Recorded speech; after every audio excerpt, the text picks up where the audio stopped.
thought might as well get the battery fitted, because this is going to go under the bonnet to try and keep the car as usable as possible. I don't really want it in the boot, so we'll get the battery somewhere where we want it, and then we can have a look at the boost pipes, because otherwise the battery might be in the way of the boost pipes.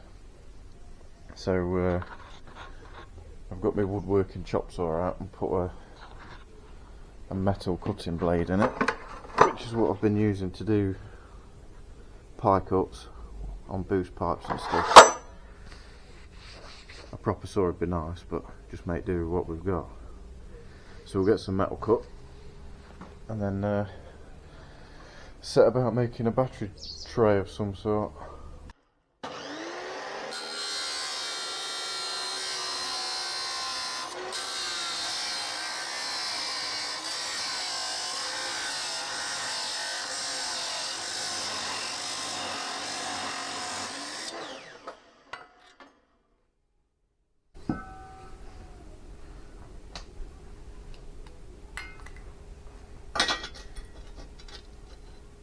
Don't normally measure anything here, just do it all by eye.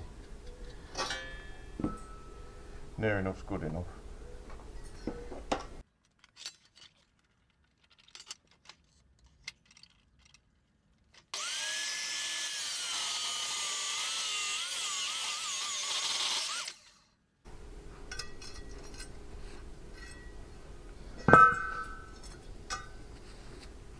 Now just the sides, I'll measure that up and get those cut as well.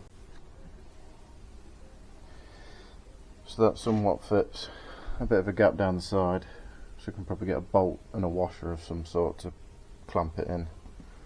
Don't want it out too fancy. So lift that out. The old Audi wood saw isn't that bad. We'll weld that up and then see what else we can do to get it mounted.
Should do nicely.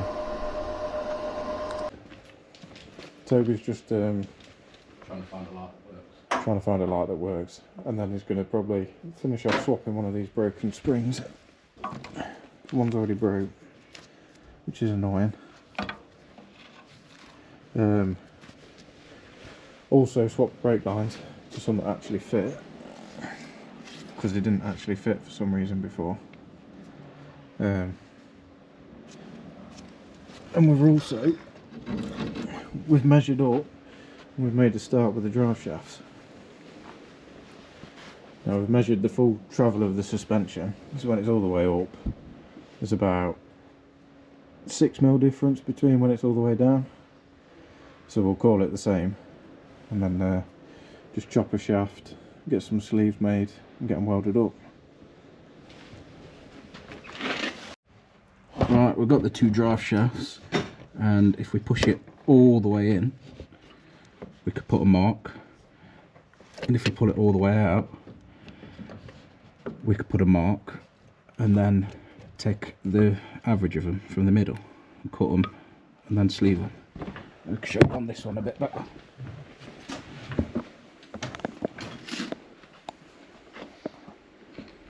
We've already done this for the offside. We've got one mark here. We've got one mark, two marks, and we'll just cut in the middle. Get some sleeves made, weld them up. Bob's your uncle. Drive shafts. You got it? So that's all the way out. That's all the way in, which doesn't really need a mark there.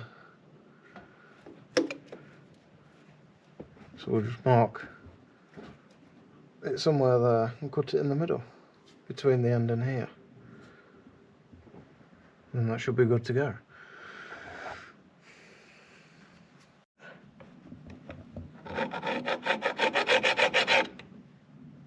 That's good enough, isn't it? Yeah. There you go. You can see that. Whip that out. Yeah. They're the same diameter as well, aren't they? Yeah, them ones are. That's near enough. Sweet.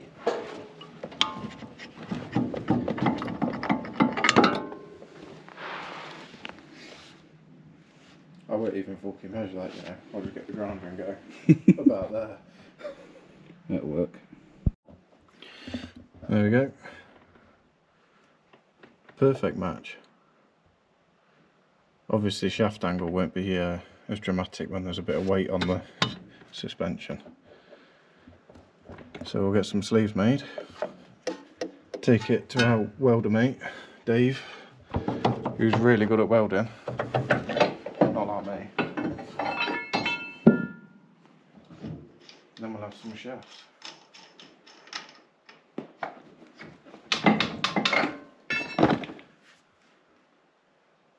Grab that.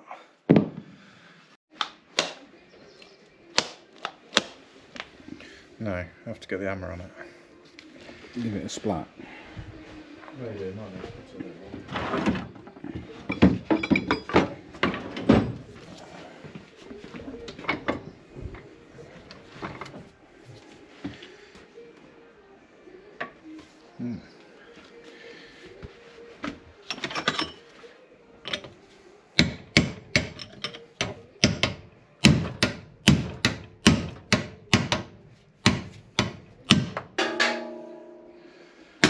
Probably cut in the wrong fucking place.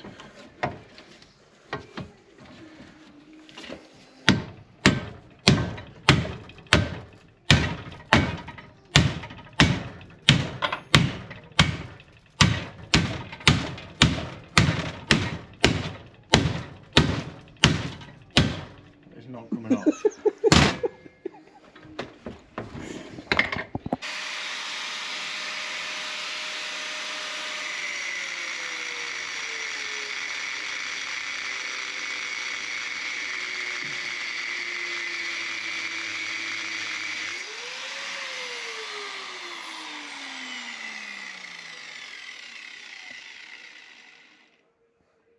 Well, then the clip's too big, but Yeah, it still don't want to give up. there we There go. you go. Finally. It's taking longer to get that off than it has to do the fucking rest of it. Yeah, it's because it's pretty loose, look. Whatever. So we're back on the Civic this morning. Managed to get our heads around the drive shafts over the weekend. Try and find someone to make some sleeves, and then we'll just get them welded up, I think. So it's a standard Volkswagen inner CV, and then a standard Honda outer CV. One of them was an absolute nightmare to get off. We ended up cutting it off in the end. So we'll get some new CVs, or new outer CVs. The inner CVs will probably be fine, and they're pretty strong anyway, being Volkswagen. So I'm gonna take the engine out this morning, mainly because we've got to swap the inlet manifold, put a cam belt on it. I want to check the cam, see if it's worn. Probably is, and then if it is, we'll just stick a new one in it. There's a snap stud on the turbo for the downpipe, so that's got to come out. Might check the clutch, or I might not, because I might just invite myself to probably fit an SRE or something, which is just more money, which we don't really want to spend just yet. Yeah, and then obviously we need to finish off the mounts, cleaning them up. So that's another reason to take the engine out. But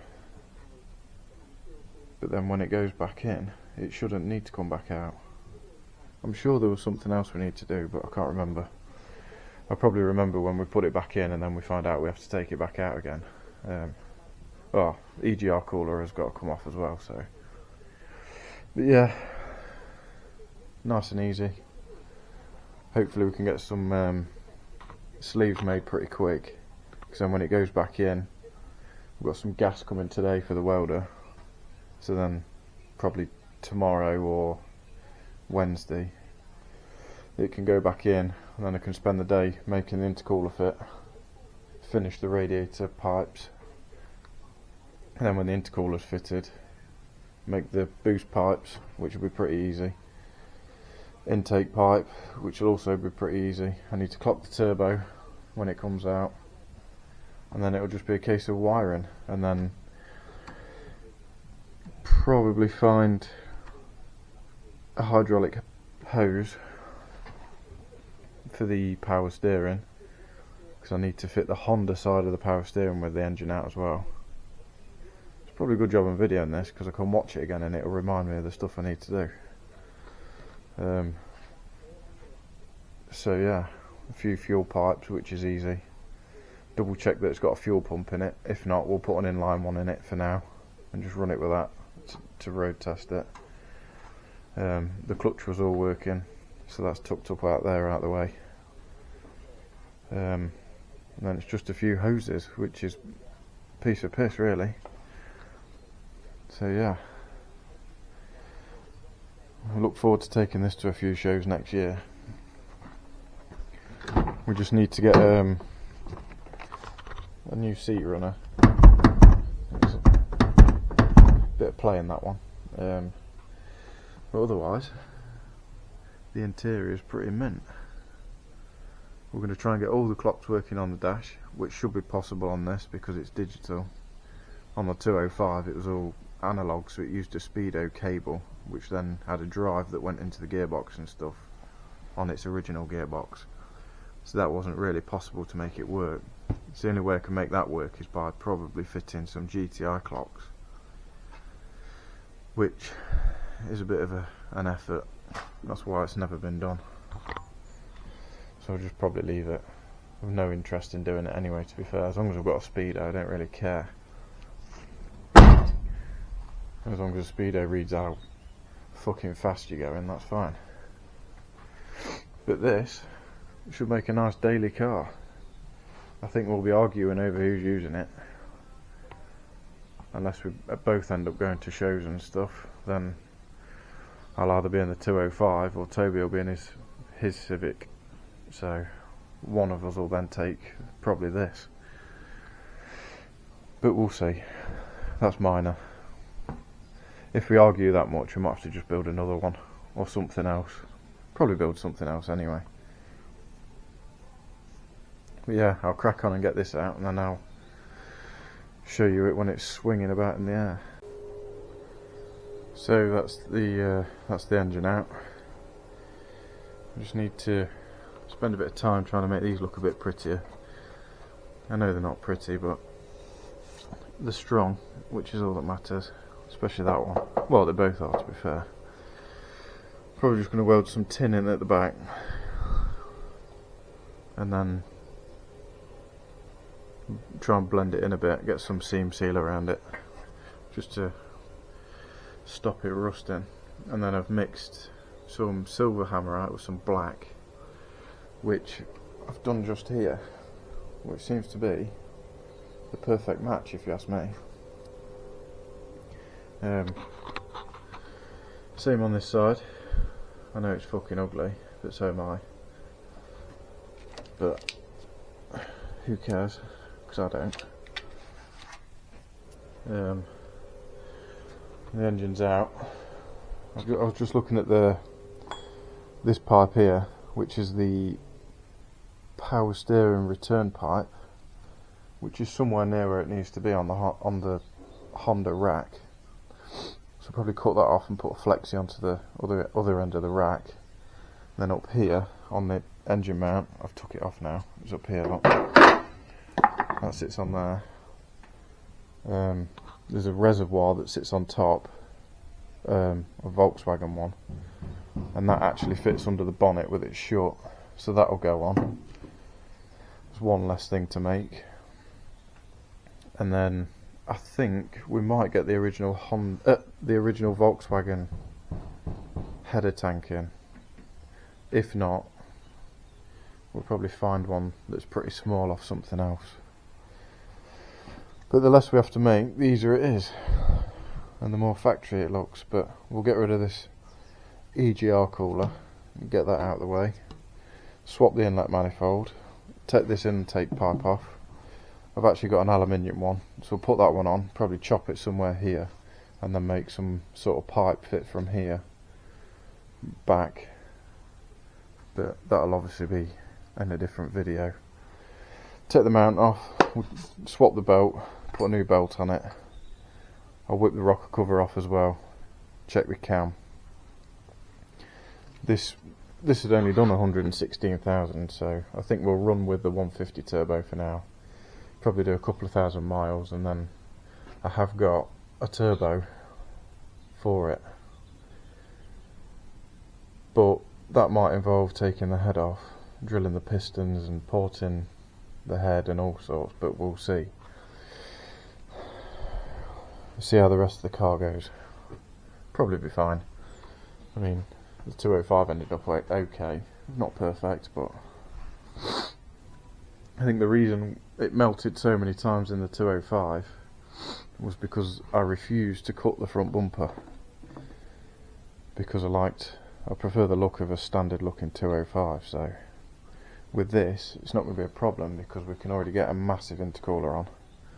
The 205 I was very limited, and the intercooler that I fitted in the first place was actually shit, which also didn't help. But now it doesn't seem to have melted for a long time, so I think I've about got it right. So if we can keep temps down, we should be able to not have to keep taking the engine in and out like I did before on the 205. But yeah, we'll strip some of this off and then get another video. So I've took the inlet manifold off with the EGR cooler. When I undid the EGR pipe onto the turbo, I actually dropped a nut into it, so I've ended up taking the turbo off to get the nut out, which came out. But to be fair, it'll actually make it easier to remove the snap stud. So it looks like it's had a cam belt as well at some point, which is also good. It means it's probably been looked after. But as I expected, the cam is actually a bit worn. So while it's at this stage, I'll take it out and put a new one in it, because I know what'll happen. It'll end up failing, so it's easier to just do it now than later on, especially with the belt off as well. So it'll have a new cam, new belt. Probably take the gearbox off, stick a new clutch in it if it needs it, and then it'll be problem free until it blows up, I imagine, and then we'll do it all again. So I've pulled the camshaft out, put some new shells in. I'll take the bolts out and get rid of them. I've just been and got some high tensile bolts. I use these in the 205, so I know they'll be fine. All the lifters are, they've come out of a used head, but they're not very old, that's for sure, because the camshaft that we've got as well, this one,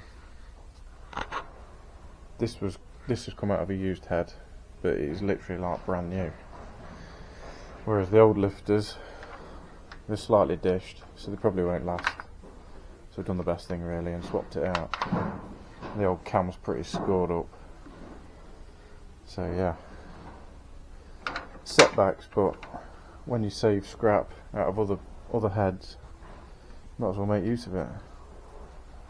It will definitely go again anyway, so we'll get that put in, get a new belt put on, new water pump, new tandem pump gasket. Should be good for another 116k, I'd say, if it lasts that long, if we don't melt it. But yeah, still waiting for fucking gas, which is also annoying. So we've got the camshaft in. I don't think it was a genuine camshaft. I think it was one of the ones you see on eBay, GT Automotive or something like that. But I've used one before. I've got one in my Seat Leon that I use daily. So that's in. New shells, non-stretch bolts, but I need some. Still waiting for argon. It was supposed to be here today, but apparently it's not. It's going to be another 3 days or something. So I haven't put I've put the rockers on, but I haven't set the lash or anything, so I'll take them back off and weld the ends up, because if you know these things, the caps quite often fall out the end of the rocker shaft, which then causes, well, it can cause low oil pressure, so we'll just weld them in. But new gates belt, water pump, all the rest of it, that's all back on. Tandem pump gasket, and I've put some sealant round on both sides of the gasket, but don't put too much round the where the fuel pipes go in. And I've always used this stuff, never really had any problems with it, it always seals. So yeah, I think I'll try and get this snap stud out the turbo now. I can get this stud extractor on it, so I think I'll get the blowtorch on it for 5 minutes and see if it will come out. Hopefully it will, otherwise we'll end up waiting because I need gas for the welder. So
nice, it's come straight out.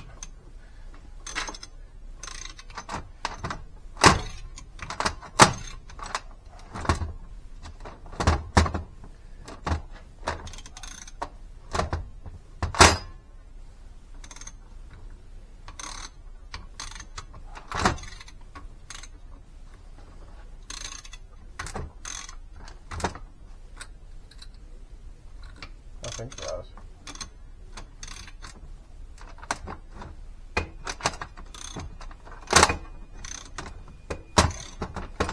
Yeah, it has.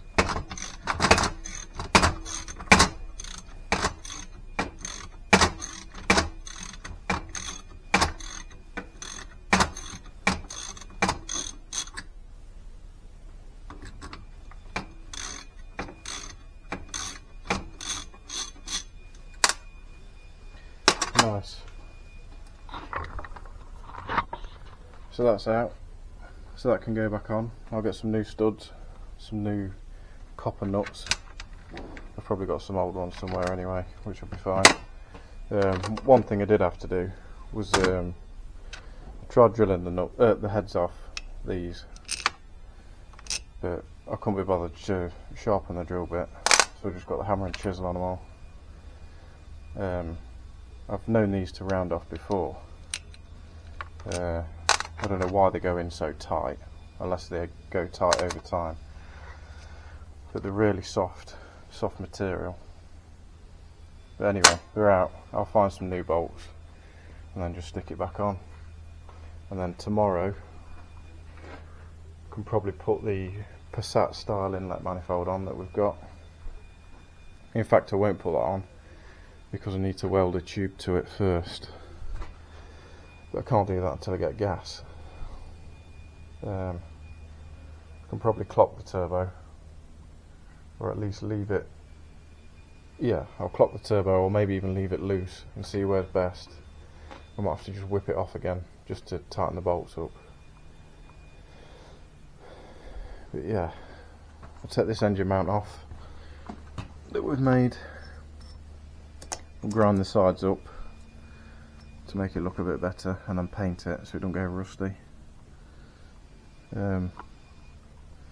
Take this heater off, whatever it is, it's got glow plugs in it. I'll take that off and I'll weld a cap on the end, and I think we'll put the Honda temperature sensor somewhere there, probably with a fan switch as well. So I might put two 1/8 NPT bungs there, one with a stop, like a blanking cap on it, and the other one can have the temperature sensor.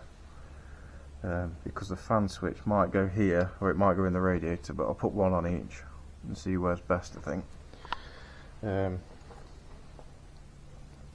So yeah, getting there. Just really need gas for the welder so we can start making boost pipes and stuff, and then when the boost pipes are done, it shouldn't be too far off. Other than the drive shafts, I've not actually I spoke to a couple of people, but not properly. I need to put a bit more effort into that, I think, because otherwise we'll be waiting for them. Obviously the intake pipe to make as well. I've got the fuel filter now as well, so I can probably weld that onto the battery tray somewhere. That's the original Volkswagen fuel filter holder.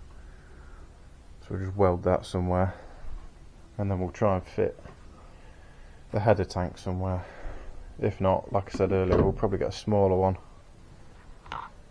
It's nice to use the original parts though, because then if you need to, they're easy to get hold of again. Oh, I need to look at the power steering pipe as well before I put the engine back in. I need to slow down a bit before I get ahead of myself, otherwise I'll forget to do something, and then it'll be more difficult with the engine back in. But yeah, I think we'll give up for today and try again tomorrow.